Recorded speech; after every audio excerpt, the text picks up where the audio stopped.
jaar sama gars yi mais sama gars yi Dip Doundou Guiss may bëgg a jaaxal nag quoi you know what I'm saying avant muy génn album bi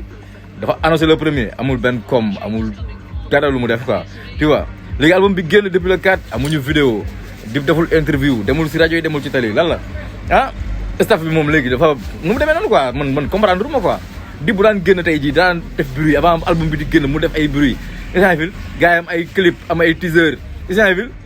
mais sorti album bi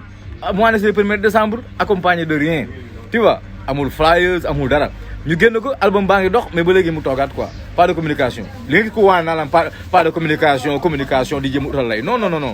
am na lu am si diggante Dip Doundou Guiss ak staffam parce que Dip bi ñu xamoon ci présence Isanville ci organisation loolu dafa manque quoi ko am seetlu dafa manque quoi donc ñun nañu wax su fekkee nekkatul reptile wala ñi koy loxo yi ko yor léegi